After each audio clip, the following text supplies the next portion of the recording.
Ladies and gentlemen, tonight's battle is not between nations, not between ideologies, but between eras, empires, and two of the most powerful women in history.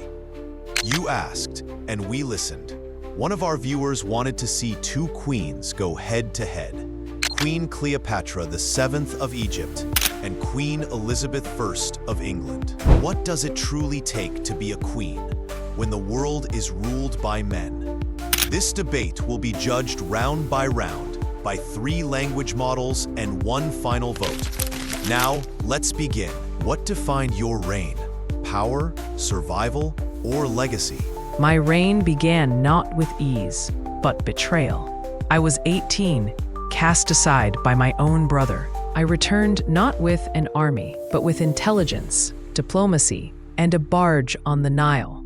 I didn't just survive, I aligned Egypt with the greatest forces of the time, Caesar and Antony. Not because I was weak, but because Rome feared what I knew. I turned their ambition into Egypt's protection. I spoke 9 languages. I controlled trade, wealth, and knowledge. I faced famine, war, and treason, and Egypt did not fall until I was gone. You call me seductive. I call myself strategic. And I don't apologize for using every tool I had in a world designed to destroy me. You were brilliant, Cleopatra, but I ruled without Rome and without a husband. I inherited a fractured England, Protestants and Catholics at war, foreign powers circling, and I didn't align with any king. I refused marriage and kept sovereignty. They said a woman couldn't rule alone. I reigned 44 years. I oversaw the defeat of the Spanish Armada. I established England's naval power and laid the groundwork for an empire. I was the Virgin Queen, not because I was afraid to love, but because no man would ever claim my throne. My reign wasn't bought, it was earned, inch by inch, against men who wanted me dead. Elizabeth's refusal to surrender power, even through marriage, showed unmatched sovereignty. Point: Elizabeth. Cleopatra's mastery of alliance building amidst Roman conquest was a geopolitical triumph. Point: Cleopatra. Cleopatra's multilingual diplomacy and economic control secured short-term dominance. Point: Cleopatra. Round winner. Cleopatra. 2-1. Both queens ruled in a world shaped by men and dominated by empires. But which ruler expanded her nation's influence further, through diplomacy or dominance? I didn't inherit a superpower. I ruled Egypt when it was caught between Persia, Rome, and civil unrest. And I played the empires like instruments. I reopened Egypt's grain trade, secured her economy during famine, and stabilized the Nile's harvest systems. But I didn't just look inward. I sent embassies, gifts, and fleets. I shaped Roman policy from Alexandria. Rome may have thought they were using me, but I was the one drawing their lines. I made Caesar rethink his conquest. I made Antony march for Egypt, not against it. You call it seduction. I call it statecraft. I didn't wear armor.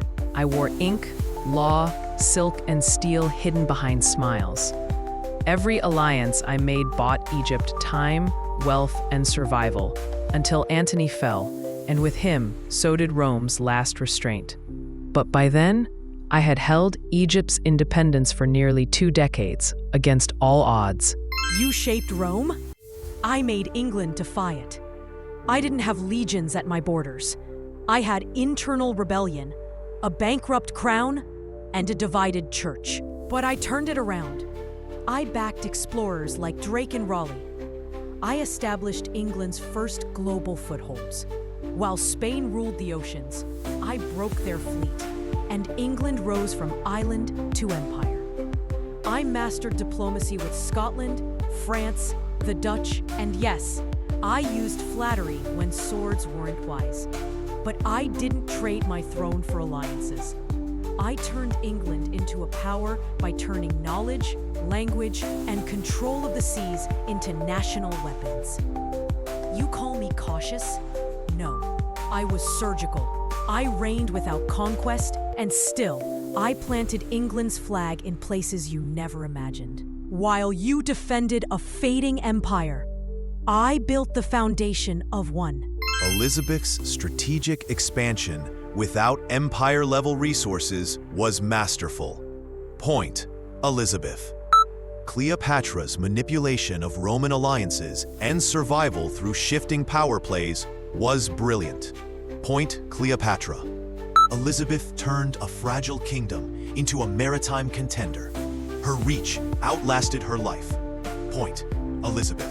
Round winner, Elizabeth I, 2-1. Empires rise, queens fall, but true power leaves a mark. So we ask, what kind of power lasts longer? The one carved through alliances, or the one that never gave anything away? You speak of legacy as if it's measured in maps.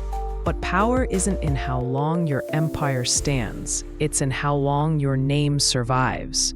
2,000 years later, they still speak my name with fire. Not as a wife, not as a widow, but as a woman who dared to rule in her own right, in a world that crushed queens under emperors' feet. My story wasn't written by scribes loyal to me. It was written by my enemies, and still, I became immortal.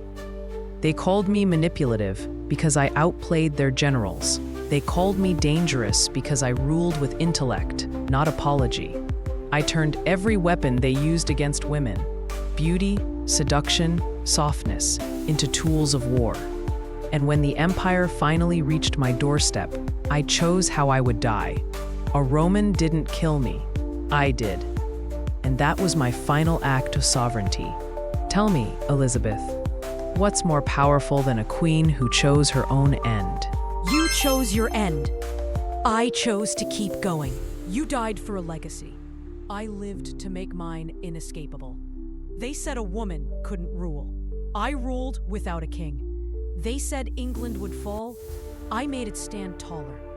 When they called me weak, I outlived them. When they plotted against me, I crushed them. No alliance cost me my throne. No man ever owned my crown. You say your enemies wrote your story? I wrote mine every day for 44 years. While others were burned, betrayed, or bought, I endured. And I didn't just leave a name. I left a nation, a Protestant England, a global England, an England that became an empire. Legacy isn't about dying dramatically. It's about making the world after you look different because you lived.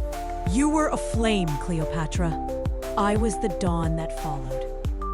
Cleopatra's final act redefined female sovereignty in history. Point: Cleopatra. Elizabeth's endurance and statecraft reshaped global power. Point: Elizabeth. Elizabeth built a throne no one could take. Her legacy altered centuries. Point: Elizabeth. Round winner, Elizabeth I, 2-1. Two queens. One faced Rome with brilliance. The other built an empire without a single battle cry. One ruled with alliances. The other ruled alone. One chose how she died. The other chose how she reigned. Cleopatra, Elizabeth, both made history. But the judges have spoken. Who do you think held more power? Was Cleopatra the master of strategy? Or did Elizabeth redefine the meaning of monarchy? Drop your verdict in the comments. Subscribe for more impossible debates powered by AI. And tell us, who should face off next?